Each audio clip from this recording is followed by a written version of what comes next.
যে শহর আপনি তিলে তিলে গড়েছেন, এক পলকে তা ধূলিকণায় পরিণত হবে। মহাবিশ্বের সব নক্ষত্র খসে পড়বে। আপনার চারপাশের চেনা জগৎটা চোখের সামনে ধ্বংস হয়ে যাবে। ভাবুন তো একবার, আজকের এই রাতটাই যদি আপনার জীবনের শেষ রাত হয়।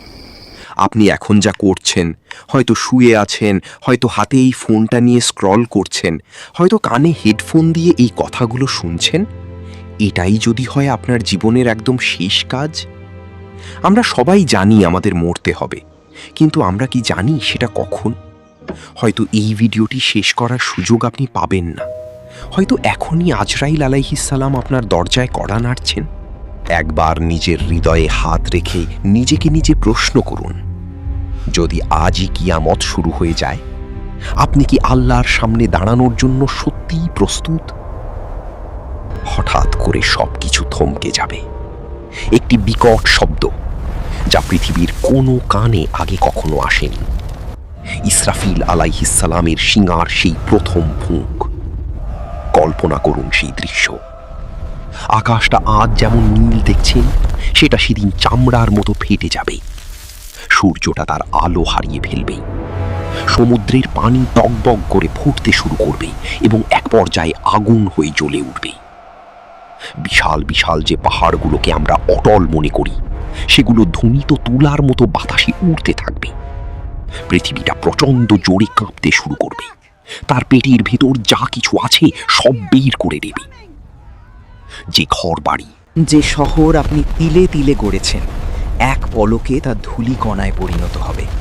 মহাবিশ্বের সব নক্ষত্র খসে পড়বে। আপনার চারপাশের চেনা জগৎটা চোখের সামনে ধ্বংস হয়ে যাবে। তখন কি একবারও মনে পড়বে আপনার ব্যাংক ব্যালেন্সের কথা, আপনার দামি গাড়ির কথা? না। সেই বিভীষিকাময় দিনে মানুষের অবস্থা কি হবে? কুরআন বলছে, সেদিন মা তার বুকের দুধ খাওয়া সন্তানকে ভুলে যাবে। একজন গর্ভবতী মায়ের গর্ভপাত হয়ে যাবে ভয়ে।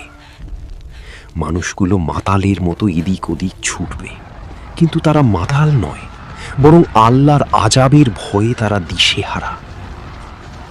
সেদিন আপনার সবচাইতে প্রিয় বন্ধুটি আপনাকে দেখে মুখ ফিরিয়ে নেবে। সন্তান তার বাবার পরিচয় দিতে চাইবে না। তুমি আমার বাবা নো, তুমি কে? আমার কাছে এসো না। রাহুল, আমি তোমারই বাবা। স্বামী তার প্রাণ প্রিয় স্ত্রীকে দেখে পালাবে। কেন? কারণ সেদিন সবার মুখে একটাই কথা থাকবে, ইয়া নাফসি, ইয়া নাফসি। আমার কি হবে, আমার কি হবে? আপনার যে পরিচয় নিয়ে আজ আপনি এত গর্ব করেন, যে টাকা পয়সা আর ক্ষমতার পেছনে সারাদিন ছুটছেন, সেদিন তার কানাকড়িও মূল্য থাকবে না। আপনার পাশে কেউ থাকবে না। আপনি দাঁড়িয়ে থাকবেন একদম একা। লক্ষ কোটি মানুষের ভিড়েও আপনি নিজেকে অসহায় বোধ করবেন। দীর্ঘ অপেক্ষার পর আপনাকে দাঁড় করানো হবে মালিকুল মুলক, মহান রবের সামনে। আপনার সামনে রাখা হবে আপনার সারা জীবনের আয়না, আপনার আমলনামা। সেদিন আপনার মুখ বন্ধ করে দেওয়া হবে। আপনার হাত কথা বলবে, আপনার পা সাক্ষ্য দেবে আপনি সারা জীবন কি করেছেন, আপনি কোথায় গিয়েছেন, কি দেখেছেন, এই ফোনে কি টাইপ করেছেন, সব রেকর্ড সেখানে ভেসে উঠবে। যদি সেই আমলনামা আপনার ডান হাতে দেওয়া হয়, তবে আপনার খুশির সীমা থাকবে না। আপনি চিৎকার করে সবাইকে বলবেন, দেখো দেখো আমার আমলনামা। কিন্তু যদি বাম হাতে আপনার আমলনামা দেওয়া হয়, সেদিন আপনি আফসোস করে বলবেন, হায়, আমাকে যদি এই আমলনামা না দেওয়া হতো, যদি আমার মৃত্যুতেই সব শেষ হয়ে যেত। সেদিন আমাদের একটি সেজদা, একটি ছোট দান, এমনকি কাউকে দেখে দেওয়া একটা মুচকি হাসিও আমাদের পাহাড় সমান নেকি হয়ে বাঁচাতে পারে। আবার ছোট মনে করা একটা মিথ্যা কথা বা একটা হারাম চাহনি আমাদের জাহান্নামের অতল গহ্বরে ঠেলে দিতে পারে। এখন ফিরে আসি আজকের এই মুহূর্তে। আমরা কি করছি?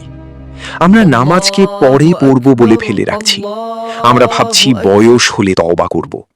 আমরা ছোট ছোট গুনাহগুলোকে খুব স্বাভাবিক বানিয়ে ফেলেছি।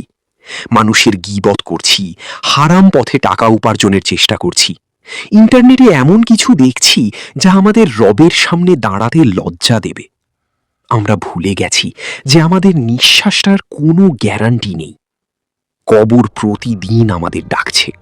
সে বলছে, আমি একাকিত্বের ঘর, আমি পোকামাকড়ের ঘর।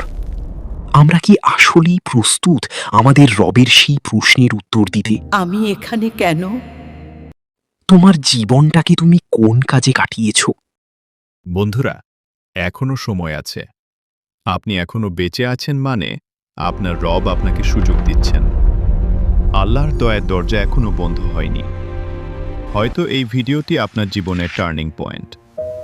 একটি সত্যিকারের চোখের পানি, একটি আন্তরিক তওবা আপনার পাহাড় সমান গুনাহকে ধুয়ে মুছে সাফ করে দিতে পারে। আজ থেকেই পাল্টে ফেলুন নিজেকে। আগামীকাল নয়, পরের ওয়াক্ত নয়, এক্ষুনি সংকল্প করুন। অন্তত আজকের 5 ওয়াক্ত নামাজটা সময় মতো পড়ুন। একটা খারাপ কাজ আজ ছেড়ে দিন, কারণ মনে রাখবেন, হয়তো এই রাতটাই আপনার শেষ রাত। হয়তো আগামীকাল সূর্যের আলো আপনার আর দেখা হবে না। ফিরে আসুন আপনার রবের পথে। তিনি আপনার জন্য অপেক্ষা করছেন। আপনি কি তৈরি? ফিরে আসো আল্লাহর পথে। আগামীকাল নয়, আজই শুরু করো। কমেন্টে লিখুন, আল্লাহ আমাদের মাফ করুন। আমিন।